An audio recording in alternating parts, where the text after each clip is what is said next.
Welcome back, everybody, to the next edition of AFL Timeline History, and we have made it to Madden 25 Season 3. And Magic, we already started seeing a little bit of the effects of the PS4 situation, because PS4 had dropped. We lost Pepe. No, we lose Pepe next season. We lost KJ, we lost a couple other guys along the way, and guys were already starting to migrate to PS4. So our plan of making it all the way through Madden 25 on PS3 and then jumping to PS4 next summer was obviously a flawed one at this point. Yeah, we can't control what people are going to do, and new fancy hardware comes out, and then not surprisingly, guys are going to rush out and try to get in on the ground floor so they can be ready and they can play with the new stuff. See what PS4 is all about, man. You remember when PS4 first came out and they were hard to find? Like, you'd go to GameStop and they wouldn't have any in stock, or you had to pre-order it. It was a big deal if you got to a store and they had them in stock. Yeah, somehow or another, Sony, which is a very good company, did not anticipate just how much demand there would be, and they did not provide the right amount of supply.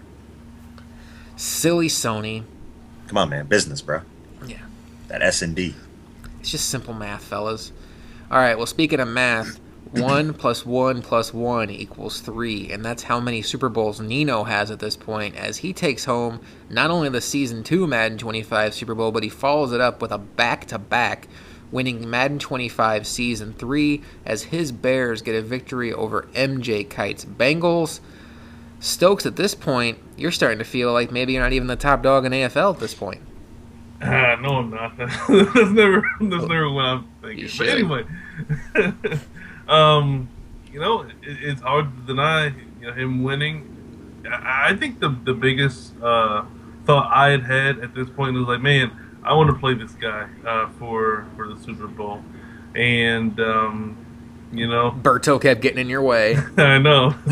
It's just that I felt that I was finally getting better with the Texans, I guess, at this point, because obviously I've been trending onward and upward after first year and then apparently second year awfulness, and it's just you got to respect the guy that's going to just continue to win Super Bowls, and he picked up another one here. Well, we talked about on the last show, I did make my return to AFL and got some revenge on Pepe. He'd won the division the first 2 years. My Bills ended up winning the division the second year. Stokes finally hangs a banner. His Houston Texans win the South. Kite's Bengals go 3 for 3, winning the North. And Joker's Chargers win the West. K-Will still dominating the East with his Eagles. Cheesin dominating the South with his Panthers. Nino dominating the North with his Bears. And SJR is wins the West again. He and Magic are playing ping pong at this point. Season 1 and 3, SJR. Season 2 is Magic. So let's talk about Nino's Super Bowl journey in the division round. He takes on his division rival. Maybe that's why they named it the division round. Bailey. Bailey had a tough spot in Madden 25, finding himself in the same division as Nino. Bailey beats Cheesin in the wild card round, but can't get it done against Nino's Bears. And then Nino goes on to take on SJR's Seahawks in the conference championship round.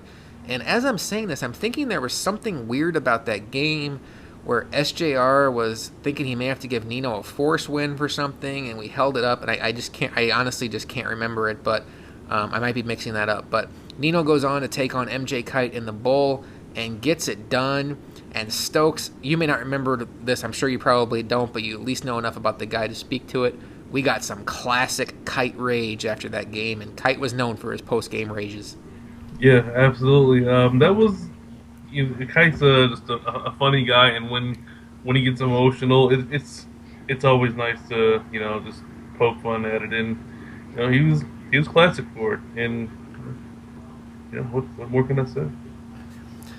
Well, Kite's journey to get to the Super Bowl, he takes out Berto. The dynasty of Berto comes to an end in the wild card round. Then he comes to Buffalo and wins a game against my Bills in the snow. And then he takes out Joker's Chargers in the conference championship round, a rematch of the previous season's conference championship. Joker won it the year before. Kite gets it done this year, gets to the Super Bowl, loses to Nino. So at this point, Stokes, this was about the end of the line for Kite, as far as his AFL life goes. We only have one more season before we switch over to next gen, and he didn't even get a PS4, I think, until about 2016. So maybe it's a good time to talk about Kite for a second. He's a guy that made 2 bowls. He lost one to you back in Madden 13, and he lost one to Nino here in Madden 25. So obviously a talented guy to be making bowls in different versions. Couldn't quite get over the hump. How would you define Kite as an owner? Were you asking me? Yeah. I've always enjoyed having Kite in league. He was in another league with me on a different website, and he's just a fun guy. Like when he's not raging, when he's mad at you or whatever the case is, it's hard to talk him down as far, and it's also difficult to try and speak logically when you try to talk about whatever is going on. So it's like 2 separate Kites. It's rage Kite, and then there's the Kite when he's calm, and he likes to poke fun at himself, and that's one of the things that I think is very important. That like when people would mock him, he would just go along with it, so that it completely disarms you, because you think you're going to get under their skin by mocking them for whatever the situation is with them, and they're like, "Oh yeah, sure, great, fantastic," and that's what I liked about him a lot. I remember when Kite was in the league and Ridge was still a commish. Ridge was his go-to guy to complain to, and it didn't matter if he was even playing Ridge. Like, he'd be playing Joker, and he would text Ridge, and Ridge would just come to my PM and be like, I don't know if this guy wants me to like call up EA Sports and yell at them for putting out a bad product. Like, what is his end game here? All right, Magic. Well, up until this point, this might surprise you because we're in Madden 25 Season 3. This is only the second back-to-back in the history of AFL at this point, and we are all up to Super Bowl 20. Does it surprise you when I tell you it's only the second back-to-back? Doesn't surprise me. I don't have a definitive answer. Now, this is worth saying. Let me clarify this. I'm counting Han's three-peat as one back-to-back. Granted, he went back-to-back and then back-to-backs, but I'm counting that as one back-to-back.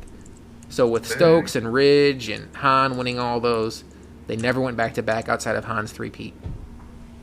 Yeah, so from that standpoint of, how good the guys were that were winning multiple Super Bowls, it is surprising that none of them managed to win it 2 years in a row. But it's not surprising from the standpoint of there was always more than one really elite guy so that they could just keep knocking each other off, kind of like rock, paper, scissors. So I don't know, I don't have a definitive answer, so I can't answer your question. Well, Stokes, appreciate that. That's why we have Magic on here. He brings the hot takes. Stokes, if memory serves, I haven't gone beyond 25 at this point, but just off the cuff here, I don't think you've ever won back-to-back in AFL, despite the fact you've won 7. What is it about going back-to-back that's so difficult outside of the fact that it's hard to win a Super Bowl and you're doing it twice? Is there added pressure? Do you think about it if you're coming off of a season where you've gone back-to-back, or you've won one and then you're making another run? Is it added pressure? What's the situation from your standpoint? I would say that it is substantially less pressure to you go back-to-back, because after you won, come off last season as the winner of the Super Bowl, it's you feel like you've reached the pinnacle, and if you go to the playoffs again, you think to yourself, well, I had some things fall right for me last year. So I mean, if things don't go right for me this year, it's just the law of averages, that it's just averaging out, and it you have to dig down a bit deeper to get that second one in a row. And obviously, I've never done it. I think that it's very impressive to go back to back, to go 2 years winning 3 or 4 head-to-head games against the best players in the league, and that's what I think it's pretty cool. I hope to eventually win back to back, but more power to the guys who have. I was looking, and there's been 5 instances for back to backs. And then So it's almost kind of like, in your opinion, it's almost like a house money situation where you win one, and then the next year, whatever you can win at that point is gravy. If you go again, it's great, but you're still kind of feeling yourself for winning the bowl before. So it's like if you lose, it's like, yeah. I mean, I hate losing, but hey, I'm good. I got my Madden Bowl this year. Yeah, absolutely.